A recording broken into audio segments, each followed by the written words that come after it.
Boa noite a todos meus irmãos e minhas irmãs. Recebam um abraço fraterno dos nossos irmãos lá da Associação Espírita Fraternal. Que possamos nessa noite, nesse estudo, que vamos falar sobre o Mestre Jesus, e que sempre nos comove, nos emociona, mas também nos traz uma responsabilidade muito grande, porque estamos falando daquele que é o governador espiritual do planeta, daquele que serviu e serve até hoje de guia e modelo, daquele que é o intermediário do Pai para nos reconduzir de volta até o final dos tempos e quando for o momento, de volta para o nosso Pai. Então nós vamos ver nesta noite que Jesus se envolveu de maneira total na sociedade de Israel à época. Ele vivenciou todos os momentos, todas as passagens, e ele chegou ali para que pudesse desenvolver um trabalho de amor, de misericórdia, de conscientização das almas, porque muitos já estavam preparados, tanto que o aceitaram de bom grado, mas infelizmente outros tantos preferiram a materialidade, preferiram a alimentação mais grosseira, preferiram não romper com os seus costumes, ainda que costumes ególatras, egóicos, ainda que costumes que já estavam começando por si mesmo a não mais se sustentar. Por isso que ele vem trazer a Boa Nova. Ele não altera a lei, mas ele vem trazer um adendo. Esta lei já está sendo ultrapassada, principalmente no campo civil, no campo que era necessário ainda à época de Moisés. Diferentemente, Jesus veio trazer uma nova perspectiva, a do amor ao próximo, amar a Deus sobre todas as coisas, mas amar ao próximo como a ti mesmo. Ele trazia essa reflexão, fazendo com que homens e mulheres daquela época pudessem despertar. Ele começa a falar do reino dos céus, ele começa a propor uma nova dinâmica, e por causa disso ele vai vivenciar aquilo tudo, porque ele era o Messias. Mas infelizmente, de acordo com o Sinédrio e outros tantos mais, os fariseus, publicanos, saduceus e toda a sorte daqueles irmãos menos felizes, que não queriam romper com os seus interesses infelizes, espúrios, enfim. E aí houve esse conflito, mas no fundo eles sabiam que Jesus era o Mestre. Alguns se aferravam aos ensinamentos e a todo aquele ritual que o profeta que viria seria, de uma certa maneira, encaminhado dessa forma, entraria na cidade assim, ele não teria ossos quebrados, ou então não teria uma outra situação. Tudo isso para tentar barrar a figura do Cristo, que transcendia, porque ele é o amor que encarnou. Mas hoje nós vamos aproveitar o mês de maio para falar de Jesus e as mulheres, que foram tão importantes na vida de nosso amado Mestre, como são tão importantes em todas as nossas sociedades, em nossas vidas, enfim. No primeiro momento, nós vamos ver que o Mestre, nas bodas de Caná, não começaria ali, naquele momento, o seu messianato. Mas, como faltou o vinho e sua mãe pediu para ele, e ele, como um bom filho, é lógico, que aqueceu e preparou aquele vinho conforme ela pediu que fizesse, trazendo as ânforas, enchendo de água, colocando à frente, e faz tudo aquilo que ele manda, e depois leva o vinho, e o mestre Sala fica encantado com aquele vinho, e diz, todo mundo oferece o vinho bom no início da festa, no final já está servindo qualquer um, porque todos, na sua grande maioria, infelizmente, já estariam bêbados, ou então já não estariam mais tão atentos.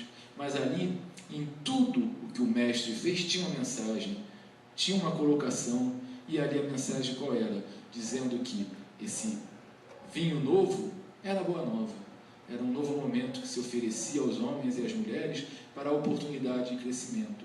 Ali então começa seu messianato. Depois nós vamos ver, que na crucificação de Jesus não existe ali nenhum dos apóstolos, somente João. Somente João. Os outros apóstolos se esconderam, os outros apóstolos ficaram disfarçados ao longe, bem como outros seguidores. Mas as mulheres se mantiveram próximas e algumas se mantiveram o tempo todo ao pé da cruz, de acordo com o que nos diz em João. E ele diz: perto da cruz permanecia Maria, a mãe de Jesus, sua irmã, mulher de Clopas, e Maria Madalena. Vendo Jesus a sua mãe, próximo a ela, o apóstolo João, Jesus então diz: mulher, eis aí o teu filho. Depois disse ao discípulo: eis aí a tua mãe. E desde aquela hora o discípulo a recebeu em sua casa. Está anotado em João 19, 25 e 27. Mas por que Jesus fez isso? Porque Jesus transfere para João, o apóstolo, o mais jovem de todos, a responsabilidade de cuidar de sua mãe e faz com que ela também tenha a responsabilidade de cuidar de João. É porque Jesus ensinava que o amor universal era o sublime coroamento de sua obra. Entendeu que no futuro a claridade do reino de Deus revelaria aos homens a necessidade da cessação de todo o egoísmo e que, no santuário de cada coração, deveria existir a mais abundante cota de amor, não só para o círculo familiar, senão também para todos os necessitados do mundo, e que no templo de cada habitação permaneceria a fraternidade real, para que a assistência recíproca se praticasse na terra, sem serem precisos edifícios exteriores consagrados a uma solidariedade claudicante, ou seja, que estava mancando, que estava começando a ruir. Então Jesus, com toda a sua bondade, com todo o seu amor, e até nos últimos instantes de sua vida, a parte física, ele colaborou, ele deu ensinamentos, ele não perdeu um instante de sua passagem para fazer com que pudesse. A palavra que lhe foi dita: bom mestre, como ele disse, bom somente Deus, mas mestre eu posso ser, porque eu vim para ensinar. Então Jesus é o mestre o tempo todo. E nessa situação ele quer dizer o quê? Queria começar a romper que as pessoas só vivenciassem esse amor, só vivenciassem esse carinho, essa devoção, essa entrega para com os seus, dentro dos seus clãs, das suas famílias, naquela reciprocidade. Mas todos nós somos filhos de Deus, então precisava se alargar essa janela, precisava aumentar essa perspectiva. E ele vem fazendo com que todos se sintam irmãos, que todos fazem parte da grande família terrena. Ele sabia que ainda demoraria muito, mas era necessário que alguém arroteasse a terra e jogasse essa semente. E não poderia ser ninguém menos do que o próprio Mestre Jesus, para que pudesse, com o seu exemplo ímpar de amor, de renúncia e de entrega, demonstrar aos homens que: eis-me aqui em holocausto por todos vocês que são meus irmãos, e que na verdade não são meus irmãos consanguíneos, mas eis-me aqui para me entregar e para que vocês possam ter vida em abundância. Nós vamos ver que na ressurreição os exemplos de Jesus são roteiros que nos ensinam a agir perante as provas. No sábado, Maria de Magdala e Maria, mãe de Tiago, Joana de Cus e Salomé compraram aromas para irem ungir o corpo de Jesus. De madrugada, no primeiro dia da semana, elas foram ao túmulo ao nascer do sol e diziam entre si: quem rolará a pedra da entrada do túmulo para nós? Ora, erguendo os olhos, viram que a pedra fora removida. A pedra era muito grande. Quem poderia ter feito isso? Tendo entrado no túmulo, elas viram um jovem sentado à direita, vestido com uma túnica branca, e ficaram cheias de espanto. Ele, porém, lhes disse: não vos espanteis. Procurai Jesus de Nazaré, o crucificado. Ressuscitou, não está aqui. Vede o lugar onde o puseram. Mas ide dizer aos seus discípulos e a Pedro que ele vos precede na Galiléia. Lá o vereis como vós tinha dito. Está em Marcos 16, 1 e 7. Estava então Maria, junto ao sepulcro, do lado de fora chorando. Enquanto chorava, inclinou-se para o interior do sepulcro e viu 2 anjos, vestidos de branco, sentados no lugar onde o corpo de Jesus fora colocado, um à cabeceira e outro aos pés. Disseram-lhe então: Mulher, por que choras? E ela lhes diz: Porque levaram meu Senhor, e eu não sei onde puseram. Dizendo isso, voltou-se e viu Jesus de pé, mas não sabia que era Jesus. Jesus lhe diz: Mulher, por que choras? A quem procuras? Pensando ser o jardineiro, ela lhe diz: Senhor, se foste tu que o levaste, dize-me onde o puseste, e eu irei buscar. Diz Jesus: Maria.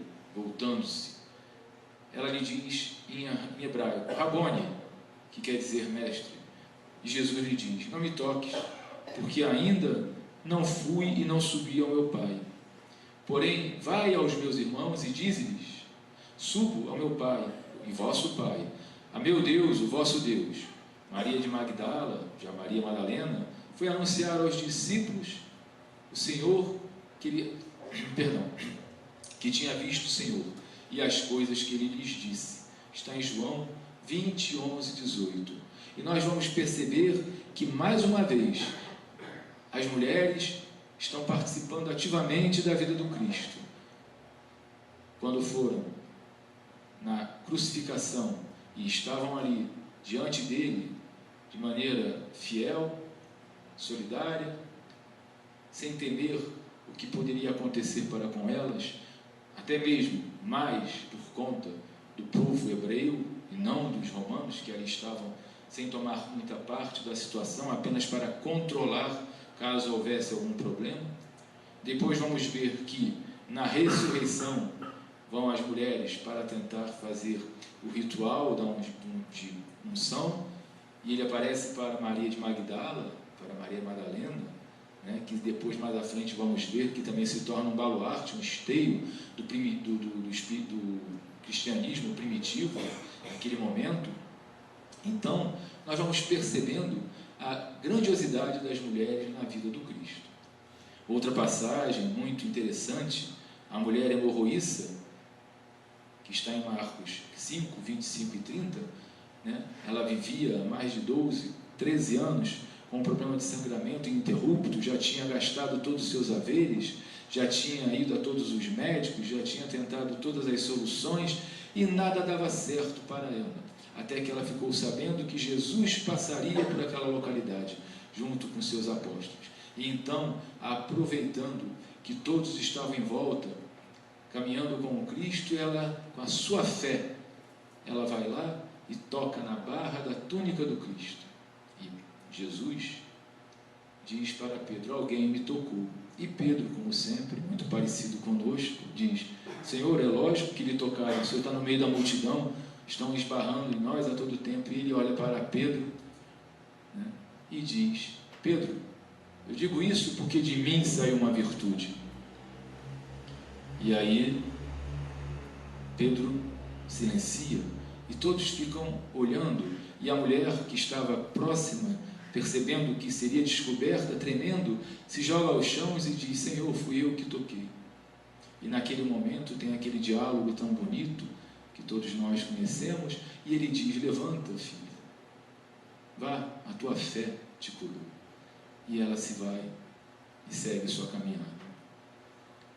Outra passagem muito bela vai acontecer com a mulher samaritana, que Jesus diz: qualquer que beber desta água tornará a ter sede, mas aquele que beber da água que eu lhe der nunca terá sede. Foi na cidade de Sicar, na Samaria, que aconteceu o inesquecível diálogo de Jesus com a mulher samaritana, registrado no Evangelho de João. Esse diálogo transformou-se em uma das mais belas lições legadas a toda a humanidade. Estava Jesus cansado e assentou-se junto ao poço de Jacó, quando uma mulher aproximou-se para abastecer o seu cântaro. Dai-me de beber, disse Jesus. Assim procedeu, nem tanto pela necessidade de saciar sua sede material, mas sim para ter a oportunidade de saciar a sede que aquela mulher tinha da água viva, a verdade. A mulher, surpreendida com aquele pedido, respondeu-lhe: como, sendo tu judeu, me pedes de beber a mim, que sou mulher samaritana? Porque os judeus não se comunicavam com os samaritanos. Ora, Jesus já sabia tudo o que aquela mulher trazia no seu perispírito. Ele já tinha feito toda uma radiografia espiritual daquela irmã. E ele vai começar ali a confabular, vai começar a conversar, e vai fazer com que ela perceba que ele era o Messias. E ele consegue tocar o seu coração, e ela percebe. Ainda mais quando ele faz as revelações que diz que realmente isto é verdade. Você não é casada, pois já teve 5 maridos e não conseguiu ficar com nenhum. E nessa situação toda, ela percebe que ele era um profeta, como chamavam na época aquelas pessoas que tinham o dom da vidência, da clareaudiência, uma mediunidade mais aflorada. E ela diz que ele é o Cristo. E ela vai chamar os outros na cidade, no campo, para que pudessem se colocarem ao redor do poço para ouvir aquilo que o mestre tinha para lhes dizer. Mais uma vez, mais uma personagem feminina nessa grande caminhada do Cristo. Vamos agora também ver outra que é muito conhecida de todos nós, né? É a mentora de nosso querido Divaldo Pereira Franco, Joana de Ângeles, que aqui à época do Cristo transitava pela terra com o nome de Joana de Cusa. O evangelista Lucas, a ela, se refere em 2 oportunidades em seus apontamentos. A primeira, no capítulo 8, 1º e 3º. E andavam com ele os 12, são seus apóstolos, e algumas mulheres que tinham sido livradas de espíritos malignos e de enfermidades. Maria, chamada Madalena, da qual tinham saído dela 7 demônios. Joana, a mulher de Cusa, procurador de Herodes, e outras mais. Joana, que tinha uma sensibilidade maior, que já tinha o coração arroteado e o terreno pronto para receber os ensinamentos do Cristo, sentiu-se muito à vontade vendo as suas pregações, e a partir dali não conseguiu mais deixar de segui-lo, de acompanhá-lo dentro das possibilidades. E ela tenta expor isso tudo ao seu marido, a sua nova crença, em vão. Trazendo a alma torturada, certa vez procurou o mestre para lhe falar de suas lutas e desgostos. Jesus a ouviu longamente e depois ponderou: Joana, só há um Deus, que é nosso Pai. E só existe uma fé para as nossas relações com o seu amor. Todos os templos da terra são de pedra. Eu venho, em nome de Deus, abrir o templo da fé viva no coração dos homens. Por fim, Jesus lhe recomenda que volte ao lar e ame o seu companheiro, despedindo-a com: vai, filho, sê fiel. Uma inflexão de tal carinho que ela jamais haveria de esquecer, que ecoaria em sua alma e no seu âmago por toda a sua existência. Procurou esquecer as características inferiores do marido, enaltecendo o que ele possuía de bom. Após a sua morte, ela viveu com dificuldades, apesar de ser rica, mas as situações, os acontecimentos foram retirando dela tudo aquilo que pertencia ao seu marido. E ela pegou seus filhos e, de maneira honesta, digna, foi trabalhar em casas das outras pessoas da alta sociedade, até que em determinado momento ela vai pegar uma barcaça e vai se deslocar para Roma. Infelizmente, no dia 27 de agosto de 64, nas proximidades das águas termais de Caracalla, no Monte Aventino, Joana, com outros 500 cristãos, foi levada ao poste do martírio. O que era isso? À época, o mandatário de Roma era Nero, que já tinha feito com que a ira dos romanos caísse contra os cristãos, pois que ele tacou fogo em Roma e colocou a culpa nos cristãos, onde mais de 300.000 foram mortos por sua causa. Como ele tinha muita insônia no seu palácio, né, na Casa Dourada, ele caminhava durante a noite, e para iluminar, o que se fazia? Pegava-se os cristãos, amarrava-se ao poste, vivos, derramava sobre eles alcatrão, vivos, e depois ateava-se fogo para que servissem de luminárias, vivos. E nossa querida irmã Joana vai passar por essa situação, só que ela já passou na situação de uma execução sumária. Ela não foi assassinada dessa maneira na noite, sim durante o dia, conforme os outros também estavam sendo queimados. Seu filho pede que ela lhe jure, dizendo: não vê que nós perdemos? E ela, relembrando o sofrimento do Cristo na cruz,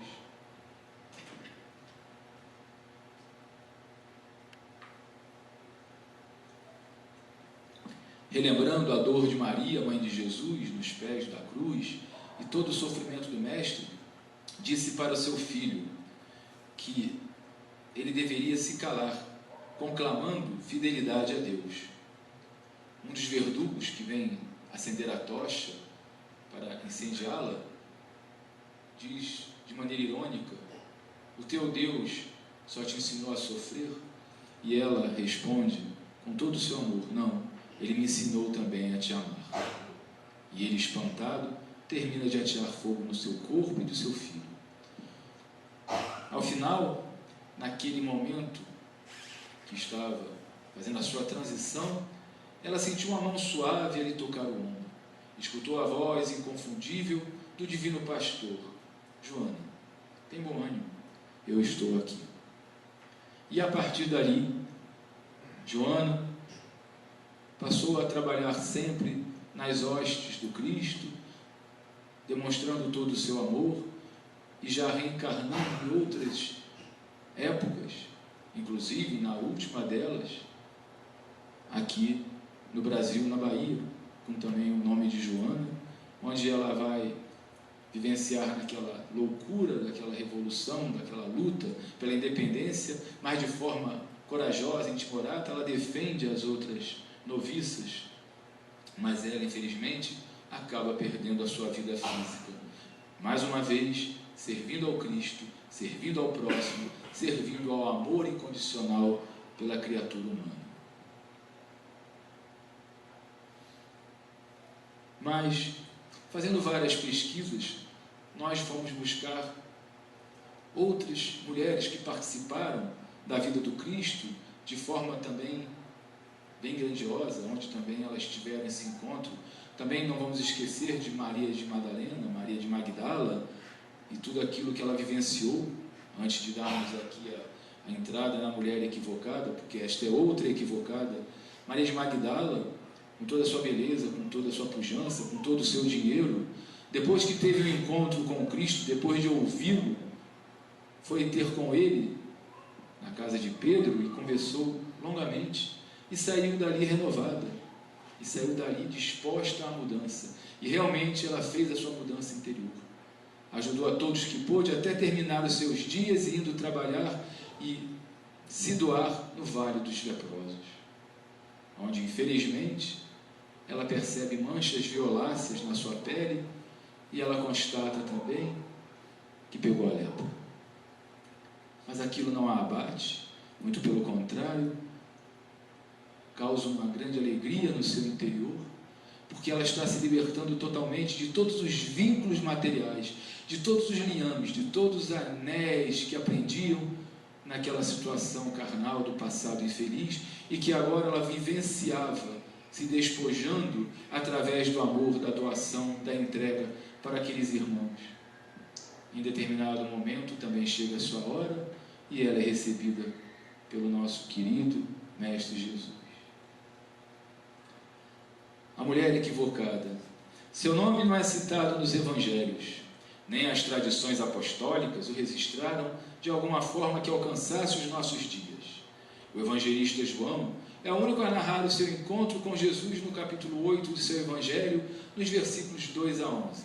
Portanto, deve ter sido testemunha ocular. As folhas do outono juncavam o chão. Terminadas estavam as festividades dos tabernáculos, ou Festa das Tendas, considerada pelo povo de Israel a mais espetacular de todas as festas. Para celebrá-la, cada família devia construir nos arredores de Jerusalém uma cabana de folhagens, na qual residia uma semana. As cabanas deviam relembrar aos filhos de Israel que Yahvé os fizera morar nelas, quando saíram do Egito, peregrinando pelo deserto. Dos rituais fazia parte, toda manhã, uma procissão dos sacerdotes que desciam ao monte Moriá até a fonte de Siloé, acompanhados pelo povo, levando palmas ao som do chofar, que é um longo chifre de carneiro que serve de trombeta. Corrida a água em vaso de ouro tornava a multidão a subir a colina do templo, onde os sacerdotes derramavam líquido misturado com vinho no altar dos holocaustos. Jesus viera a Jerusalém para participar da festa e permanecera. Concluídas as festividades, pregando, naquele dia, ele estava próximo à porta de Nicanor, do lado leste do templo, chegando pelo caminho do Monte das Oliveiras, acompanhado dos discípulos. Então, um grupo de fariseus, em meio a um grande alvoroço, lhe trouxe uma jovem mulher, aparentemente apanhada em flagrante adultério. Diga-se que entre o povo de Israel a definição de adultério não era a mesma para o homem e a mulher. O homem somente era acusado de adultério se tivesse relações com uma mulher casada ou noiva, porque entendia-se que ele agredia a outro homem. A mulher adulterando agredia o matrimônio. Suspeita de adultério, era submetida à prova da água amarga. Devia beber uma monstruosa bebida à base de pó apanhado no templo. Se vomitasse ou ficasse doente, era considerada culpada. Surpreendida em flagrante, a pena era a morte, que igualmente era aplicada à mulher que fosse violada dentro dos muros da cidade, pois supunha a lei que dentro da cidade, se ela tivesse gritado por socorro, teria sido ouvida e socorrida. A gente percebe que era bem complexo naquela época, dentro dos trâmites da legislação judaica para a mulher. Ou seja, se calasse a boca, se amarrasse, amordaçasse, ela não poderia gritar, ou seja, ela ia ser também lapidada. Os fariseus submetem a adúltera ao julgamento de Jesus, sempre com a intenção de tentar, sempre querendo criar um caminho para que ele caísse em contradição com as leis. Em verdade, embora tivessem olhos de lince para todas as faltas do próximo, a questão daquela hora visava muito mais aproveitar o incidente para armar uma cilada ao profeta de Nazaré, do que zelar pela pureza do matrimônio. Eles a jogam ao chão, e ela ali fica, sem coragem sequer de erguer os olhos. Sabe que delinquira e conhece a penalidade, sabe igualmente que ninguém dela se apiedará, ninguém, senão ele. Enquanto a indagação dos fariseus aguarda uma resposta do rabi sobre a pecadora, ele se inclina e traça na areia do pavimento caracteres misteriosos. Que escreveria ele? O nome do cúmplice que se evadira? O nome do marido que, ferido no orgulho, permitia fosse sua esposa tão vilmente tratada? Guardemos essa parte. O nome do marido que, ferido de orgulho, permitia fosse sua esposa tão vilmente tratada. Guardemos isso. Vamos seguir em frente. Narram intérpretes do texto evangélico que ele grafava a marca moral do erro de cada um. Curiosos, os que ali esperavam a sentença de morte, para se extasiarem no espetáculo de sangue e impiedade, podiam ler: ladrão, adúltero, caluniador, assassino, corrompedor, em síntese, as suas próprias mazelas morais. Cresce a expectativa, Jesus se ergue e percorre o olhar perscrutador pela turbamulta dos acusados, que o sentem atingir-lhes na intimidade, no seu âmago, e diz tranquilamente, após pegar uma pedra: aquele que dentre vós estiver sem erro, que atire a primeira pedra. Eu imagino que eles se sentiram desnudados, transpassados pelo olhar amoroso do Cristo, e realmente perceberam que não tinham dignidade nem moral nenhuma para julgar aquela mulher. Em silêncio, os circunstantes se afastaram, um a um, a começar pelos mais velhos, porque tinham mais pecados, com certeza. Sim, os mais velhos trazem maior soma de empeços e problemas, remorsos e azedumes e amarguras. No meio da indecisão geral, Jesus tornou a traçar na areia sinais enigmáticos. Quando o silêncio se fez, ele se levantou, e ali estava a mulher à espera do seu castigo. Se todos os demais haviam partido, ela devia esperar dele a sentença e a execução. Mas a misericórdia ergueu-se, a miséria moral, e lhe disse: mulher, onde estão aqueles que te acusavam? Ninguém te condenou? Ninguém, Senhor. Ousou a responder em meia voz. Então, em vez do silibar mortífero das pedras, ela ouviu as palavras de perdão e da vida. Nem eu tampouco te condeno. Vai, e não tornes a pecar. E aí acabaria a história da mulher equivocada, como nós estamos acostumados a ouvir, que está nos Evangelhos. Mas aí nós vamos buscar na literatura de nossa querida Amélia Rodrigues, que vai nos trazer agora relatos depois desse encontro do Cristo com a mulher equivocada. As anotações evangélicas se resumem ao episódio. Contudo, o Espírito Amélia Rodrigues nos conta que, naquela noite, a equivocada procurou o mestre na residência que o acolhia. Fala da fraqueza que a dominara nos dias moços, sentindo-se sozinha.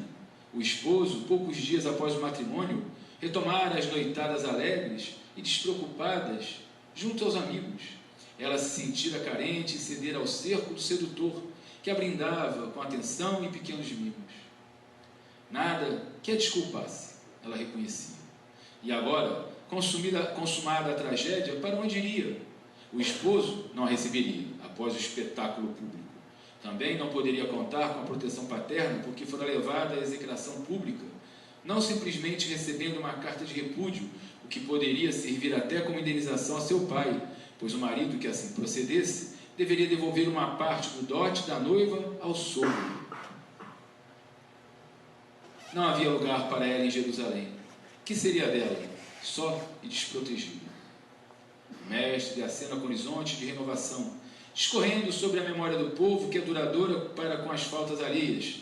Ela sente nas entrelinhas que deverá buscar outras localidades, lugares onde não a conheçam, nem o drama que acabou de viver. Na despedida, Jesus a conforta. Há sempre um lugar no rebanho do amor para as ovelhas que retornam e desejam avançar.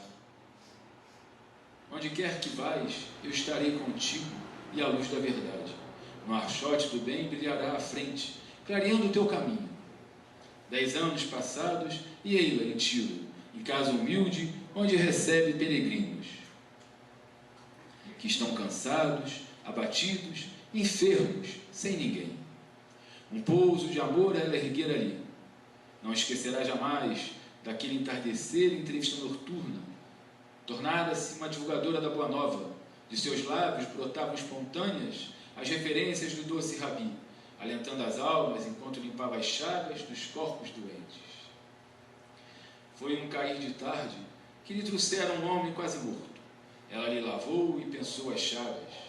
Deu-lhe caldo reconfortante e tão logo percebeu, aliviado das dores, lhe ofereceu a mensagem de encorajamento em nome de Jesus. Emocionado, confessa a ele que conhecera o Galileu um dia, um infausto dia, em Jerusalém. Odiara-o, então, porque ele salvara a mulher que adulterara, a sua esposa, mas não tivera para com ele, o ofendido, nenhuma palavra. O tempo lhe faria meditar em como se equivocara em seu julgamento. Confessa que desde algum tempo vinha buscando a companheira, procurando-a em muitos lugares sem êxito, até que a doença lhe visitara o corpo, consumindo-lhe as energias. Embargada pelas emoções em desenfreio, naquele momento, a mulher recordou-se da praça e do diálogo, à noite com o mestre, um decênio antes. Reconheceu o companheiro do passado e, sem dizer-lhe nada, segurou-lhe a mão, suavemente o consolou. Deus é amor, e Jesus, por isso mesmo, nunca está longe daqueles que o querem e buscam. Agora durma em paz, enquanto eu velo, porquanto nós ambos já o encontramos. Encontro de reparação do livro Pelos Caminhos de Jesus, pelo Espírito Amélia Rodrigues, capítulo 15.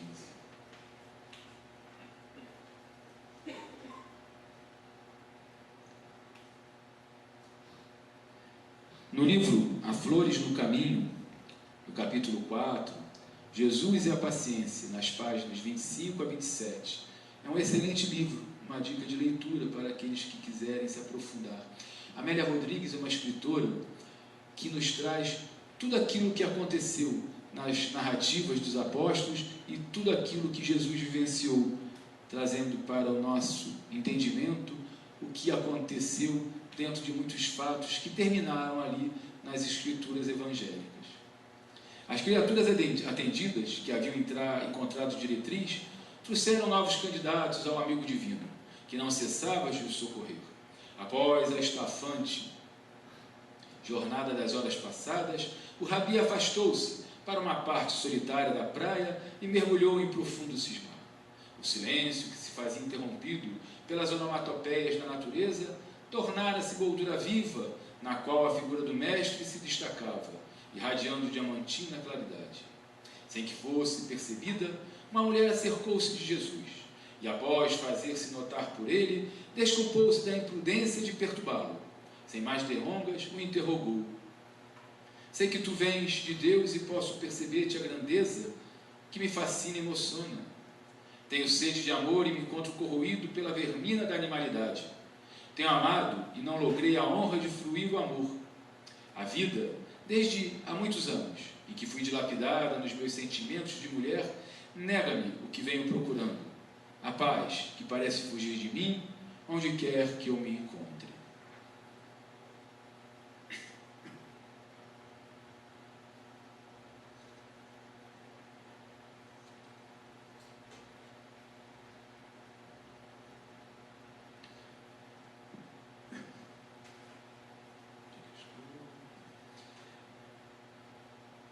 Tenho amado e não logrei a hora de fruir o amor. A vida, desde há muitos anos, em que fui dilapidada nos meus sentimentos de mulher, nega-me o que venho procurando, a paz que parece fugir de mim, onde quer que eu me encontre. Que fazer, Senhor, para viver a felicidade? Jesus percebia que na voz da estranha notas características de melancolia e de sofrimento demorado que as palavras não conseguiam exteriorizar. O mestre relanceou o olhar transparente pela paisagem aurelada, de paz, indagou-lhe por sua vez: que vês em derredor? Examina a terra, arrebentando-se em flores, frutos e verdor, o rio cantante enriquecendo as margens de vida, o humus discreto renovando o subsolo e os astros fulgurando ao longe. Em tudo, a ordem, o amor, a transparência da misericórdia do Pai, ensinando o equilíbrio à vida. O que parece caos transforma-se em bênção. O que aparenta transtorno se converte em paz, porque tudo vige a sabedoria do nosso Criador. Não relacione dores, nem apresente mágoas. Levanta o olhar para cima e avança para o futuro. A criatura, surpreendida pela resposta amorosa, volveu a interrogação. Compreendo, sim, a grandeza da divina criação. Não obstante, delinqui, e do meu delito nasceu-me um filho, que no momento constitui-me motivo de inquietação e desespero. Sem permitir-lhe alongar-se, o Senhor prosseguiu imperturbável: a mulher é sempre mãe. A relva que cresce sob os escombros oculta as suas deformidades e disfarça as suas imperfeições, modificando a erma expressão dos destroços. Abençoada pela maternidade, que é sempre dádiva do Pai, honrando a vida, um filho, em qualquer circunstância, é uma estrela engastada na carne, com a oportunidade de espalhar claridade pelo caminho. Enquanto houver crianças e mães na terra, o amor divino estará contando esperanças para a humanidade. Não há filho do pecado nem do delito, pois que todos eles são dádivas da vida à vida.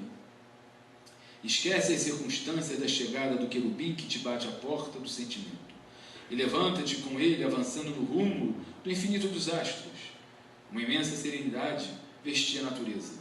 A mulher-mãe emocionada procurou os olhos de Jesus por entre a visão nublada de lágrimas e fundiu-se na luminosidade que deles fluía. Dúlcida e pura, levantou-se em discreta reverência e preparou-se para sair. Não saberia dizer se ouviu falar ou se escutou na acústica da alma. Vai, filha, e ama. A maternidade é a mais elevada concessão de nosso Pai, demonstrando que o mal jamais triunfará no mundo, porque enquanto houver um coração, um sentimento maternal na terra, o amor ateará fogo purificador e a esperança de felicidade jamais se fanará. No longe do tempo, ecoariam os conceitos do Filho de Maria, a mãe por excelência, sustentando a mulher no mistério da maternidade para todo sempre.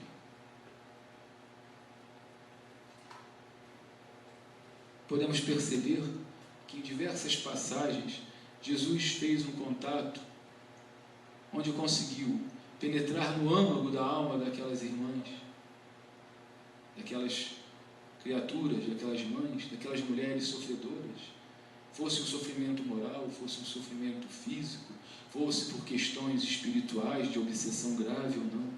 Jesus conseguira tocar em todas elas, fazendo com que elas pudessem se modificar e seguir adiante, sem nenhum julgamento, sem nenhum constrangimento, sem nenhuma palavra impositiva, não, simplesmente com o exemplo, simplesmente com o seu amor, simplesmente dividindo e compartilhando com elas aquilo que ele mais tinha, a paz, a harmonia e o amor que brotava do seu coração.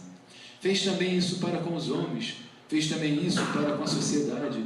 Jesus fez isso com todos aqueles que estavam ao seu derredor, mas somente aqueles que tinham ouvidos de ouvir e olhos de ver conseguiram permitir que ele passasse pela carapaça do coração duro, do coração de pedra, que se transforma todo aquele que é egoísta, todo aquele que é doente, todo aquele que busca sempre as vantagens, ou todo aquele que ainda não consegue compreender a grandiosidade da palavra e principalmente do sentimento que é o amor.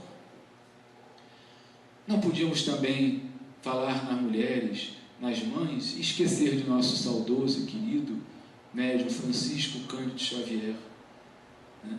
Temos que relembrar desse nosso querido irmão que ele diz, a começar por sua mãe Maria João de Deus, que enferma sabendo que iria falecer, o aconselhou a acreditar que ela voltaria, dizendo, meu filho, vão dizer que eu morri, mas não acredite, eu voltarei a ajudar você. Foi nessa época que ele teve o primeiro contato espiritual com a mãe falecida, enquanto orava no quintal, na casa da madrasta. O espírito Maria João de Deus pediu-lhe que aguentasse os maus tratos, pois Dona Ritinha era sua instrutora, de modo que ele deveria amá-la, já que ela o tornaria forte para as batalhas que enfrentaria. Vejam bem a grandiosidade desse espírito, dessa senhora João de Deus, mãe de Francisco Cândido Xavier. Em hora nenhuma ela se revoltou, ela tentou de alguma maneira interferir, ou até mesmo causar algum tipo de perturbação, obsessão com a sua madrasta, com a madrasta de seu filho, que lhe trazia sofrimento, mas ela fez ele compreender e amar e perdoar. Porque entendia ela que ela era uma sofredora, uma doente também, que necessitava de auxílio.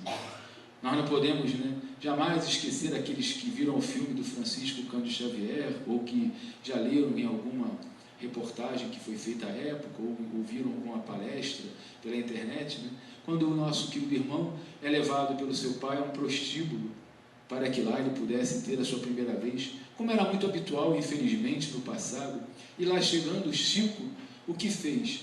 Revestido de toda a sua pureza, revestido de toda a sua potencialidade de amor e do seu entendimento, ele se coloca na posição daquelas irmãs e começa a consolar, começa a conversar, começa a trazer para elas a perspectiva de uma vida diferente, de uma vida com Cristo, de uma vida com amor. Retira o véu da culpa e do sofrimento, e resgata nelas a mulher verdadeira que existia, o ser humano que estava por trás do corpo, que habitava no espírito daquelas irmãs. E todos se ajoelham e começam a rezar para espanto da cafetina e de seu pai, ou seja, um espírito de grande envergadura.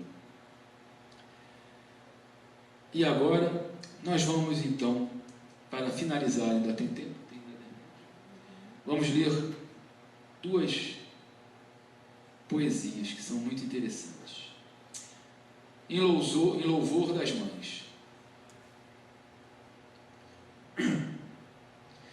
O lar é a célula ativa do organismo social, e a mulher dentro dele é a força essencial que rege a própria vida. Se a criança é o futuro, no coração das mães que repousa a sementeira de todos os bens e de todos os males do porvir. O homem é o pensamento, a mulher é o ideal, o homem é a oficina, a mulher é o santuário, o homem realiza, a mulher inspira.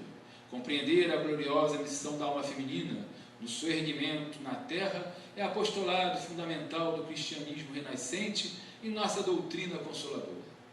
Auxiliar assim o espírito materno no desempenho de sua tarefa sublime constitui a obrigação primária de todos nós que abraçamos nos centros espíritas novos lares de idealismo superior e que buscamos na Boa Nova do Divino Mestre a orientação maternal para a renovação dos nossos destinos. Nesse sentido, se nos cabe reconhecer no homem o condutor da civilização e o mordomo dos patrimônios materiais na gleba planetária, não podemos esquecer que na mulher devemos identificar o anjo da esperança, ternura e amor, a descer para ajudar, erguer e salvar nos despenhadeiros da sombra, oferecendo-nos, no campo abençoado da luta regenerativa, novos tabernáculos de serviço e purificação.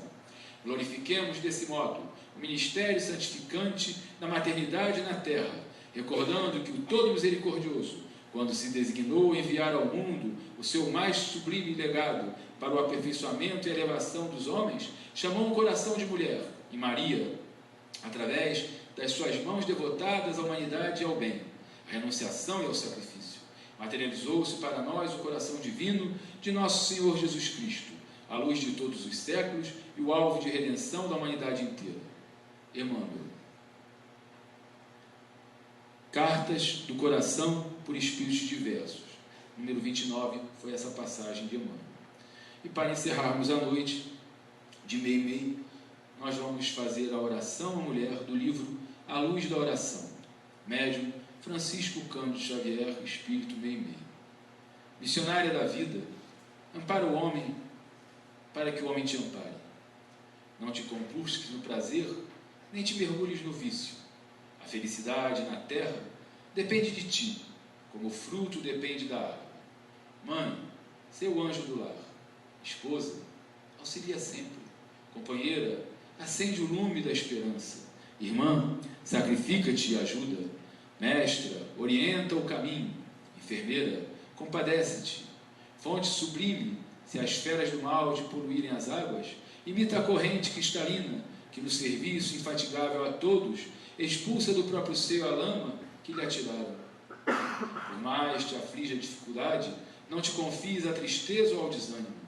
Lembra os órfãos, os doentes, os velhos e os desvalidos da estrada que esperam por teus braços e sorri com serenidade para a luta. Deixa que o trabalho tanja as cordas celestes do teu sentimento para que não falte a música da harmonia aos pedregosos trilhos da existência terrestre. Teu coração é uma estrela encarcerada. Não lhe apagues a luz para que o amor resplandeça sobre as trevas. Eleva-te, elevando-nos. Não te esqueças de que trazes nas mãos a chave da vida, porque a chave da vida é a glória de Deus. Bem. Muito obrigado, meus irmãos e minhas irmãs, pelo silêncio respeitoso, e que possamos todos nós que temos nossas mães, encarnadas ou desencarnadas, que eu posso lhe garantir que continuam zelando por todos nós, aonde quer que elas estejam, ainda que não estejam nas melhores condições, o seu coração materno, o seu espírito sempre pulsa, lembrando daquele que saiu de seu ventre, daquele que ela amamentou em teus seios, daquele que ela educou, que ela ajudou a dar os primeiros passos e que ela viu toda a transformação e crescimento se tornando no homem do futuro.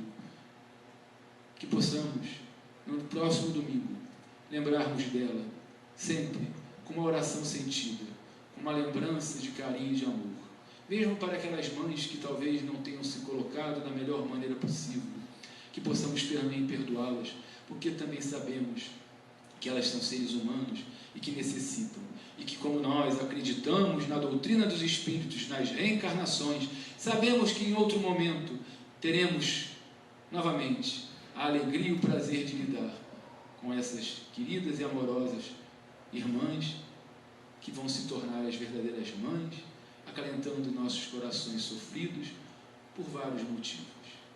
Muito obrigado por tudo e boa noite.